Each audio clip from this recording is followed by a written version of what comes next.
Disclaimer, I do not dislike CinemaSins, and that is not a lie.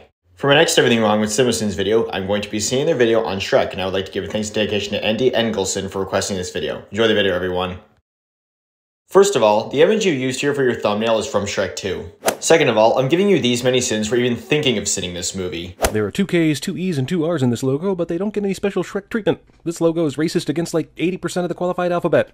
But there is no second E. This one here is the only one. Once upon a time... Narrating. Like I said in the Jumanji Welcome to the Jungle video, this is more reading than narration, Jeremy. Like that's ever gonna happen. It took only 90 seconds for this movie to get to its first joke. Also, by dramatically crumpling this page, he just made extra work for himself to make it viable toilet paper. Well, yeah, that's intended to be part of the joke, Jer. Also, Shrek apparently depends on books to wipe his ass. See the previous sin. Also, movie literally wipes its ass on fairy tales, informing us this is going to be a new, fresh, subversive take on the genre. That will need 3 sequels and a spin-off. Yeah, so? Also, why does Shrek even need an outhouse? As a way to use the bathroom? We can't play this song, but Smash Mouth. Also, the song All-Star, by which the word ubiquitous was nearly replaced by a Muzak version of this song in all the dictionaries of the world. Sending this all-star opening to this fantastic movie, that's worth these many sins. I guess the fact that Shrek bathes in mud or shit or something is supposed to be like one of those Addams Family jokes where their pleasures come from awful things, but I can't figure out why a guy who likes to bathe in mud would even bother going through all this work to do it. 1. Scenes like this are meant to show us Shrek's dirty lifestyle. 2. Since Shrek lives in his own land, how else would he set up his mud shower? That's right, kids, there are 2 fart and poop jokes in the first 2 minutes. Are you not entertained? I'm fairly sure that the kids watching this are already entertained by this awesome movie opening, so I think I'll give this my award. If there are several notices out for rewarding folks for finding and killing the ogre, why the hell would Shrek advertise his exact location, no matter how terrifying he thinks he is? Well, since most people are afraid of him, he does this to keep them out of his home. Well, actually, that would be a giant. Any reason the ogre is Scottish? Hey, I liked SNL, so I married an axe murderer and fat bastard just as much as anybody. But man, does everything have to be Scottish? Well, Mike Myers used 3 different voices when voicing Shrek. After voicing him in his natural voice, he voiced him in Canadian accents, but felt like something was missing when viewing a rough cut. So he ended up re-recording his lines in a Scottish accent based on the voice his mother used when reading bedtime stories to him as a child. Wanted fairy tale creatures? Can we pause for a second and ask why an ogre that lives by himself in medieval times can read? Okay, carry on. Obviously because he has human characteristics. I feel like that's the best answer I can give you here. How is it possible all the fairy tale characters on these wanted posters got captured all in the same day? Doesn't matter. This is what the movie's established, so let's move on. By the order of Lord Farquaad. Whoa, Farquaad? I know this is a kind of double entendre you put in a movie for adults, but who wants their kids going around saying Farquaad whenever they want? Well, since the insult that Farquaad's name is a play on is one of those jokes for the adults, I'm sure that the kids watching this won't get it. What are you doing in my swamp? Yeah, that's an excellent question. I don't care. No. Singing this memorable line for literally any reason. You're coming with me. Even though Shrek clearly doesn't like Donkey, he lets him tag along for whatever reason. All Donkey has to say is Farquaad is in the castle, and that would be enough. But we need comic hijinks, damn it. Well, after Donkey said that he knew where Farquaad is, Shrek asked if anyone else knew where to find him to not have to bring Donkey along. And since no one said anything, even though some of them knew, Shrek begrudgingly agreed to let Donkey go with him to the castle. Eat me! Sure, it's offensive, but I bet that spit tastes delicious. I mean, maybe it does, but why is that a sin?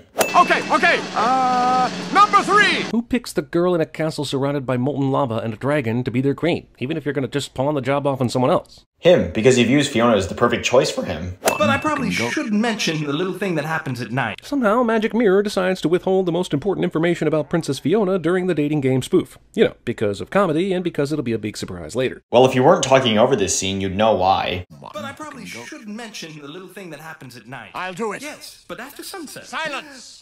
That's the place. Do you think maybe he's compensating for something? So this is obviously Disneyland, and Farquaad is obviously some representation of Michael. Next. Medieval Castle has fully functional speaker system, but still relies on fire for light. But the movie doesn't show us that, so where are you getting that from? Keep off of the grass, shine your shoes, wipe your... Of course, the tiny welcome dolls have a butthole reference ready. Well, yeah, the joke is that you'd think they'd say ass, since it rhymes with grass, but they don't. They instead say face. The one who kills the ogre will be named champion! That's perfect motivation, but from what we've seen in this movie, no one is brave enough to take on Shrek for any reason. In fact, I'm shocked the entire arena didn't start running in a mass panic when they saw him walk through. Except for this one guy here.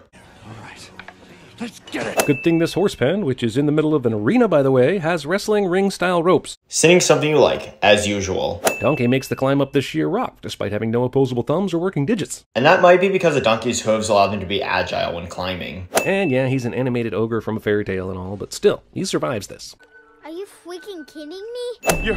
A girl dragon! Of course she is. All females of every species have lovely lashes, and they're all susceptible to flattery. And dragons can be attracted to donkeys. Why not? In this universe, yeah, so why not? What the hell is a dragon gonna do with all this gold? It's not like she's gonna go to town and plop down $50 for a handbag. Well, dragons have no use for treasure in general. They just tend to hoard treasure, especially gold, by typically lying on top of it all. The dragon's fire breathing can easily reach Shrek and his friends, but for some reason she's suddenly become frigid. And since she's fallen in love with donkeys, she's saddened by them leaving. It's pretty obvious Fiona, despite being in the privacy of a cave, decided to leave her green dress on, despite the fact that she changes into a much plumper ogre. But somehow she doesn't tear through her clothes like She-Hulk. Well, she wasn't shown having any other clothes, and besides, nothing happens to her green dress anyway. Jesus Christ, you can practically see Neil Armstrong on this moon, it's so big. Well, yeah, a supermoon is something that can happen, Jeremy. Show me the princess.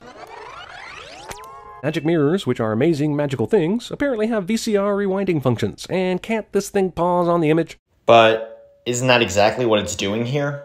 Of course, In what f***ing universe besides this one has Robin Hood been French? Just this one, and the reason why is because the filmmakers thought that it would be funny, as said by Andrew Adamson. While Princess Fiona takes part in this, even for 2001, tired Matrix parody, I'd like to know how she kept physically fit enough to do all these martial arts just one day after being rescued. Since the third film tells us that Fiona got these skills from her mother, it's likely that she had practiced with these skills before she was locked away, and she possibly kept up with it while being locked away. Oh, this would be so much easier if I wasn't colorblind. And yet, Donkey still picks the right flower anyway. And is that because all these flowers are exactly what he's looking for? I've been this way as long as I can remember. And I just happen to have exactly the same type of features as the ogre that accidentally happened upon the mission to come and rescue me. Yeah, so?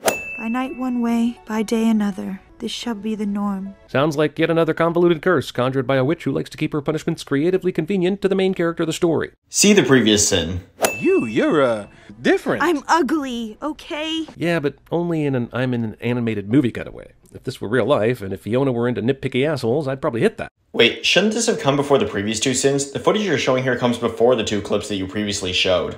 Princess, how's it going, first of all? Shrek musters up the courage to talk to Fiona at the time she's supposed to be asleep, and the door is nice and left open, so he can misunderstand whatever he hears when he gets on the doorstep. Narration. There was a secret chord. Man, this Leonard Cohen song is so much better than that stupid cover in Watchmen. So you're liking the cover of this song more than in another movie and are thereby faulting this movie for it. Okay then. Sudden Dragon here. Even after being collared and basically chained up the last time we saw her, she found a way out of that and even flew in the right direction to run into Donkey. Narration. The wedding!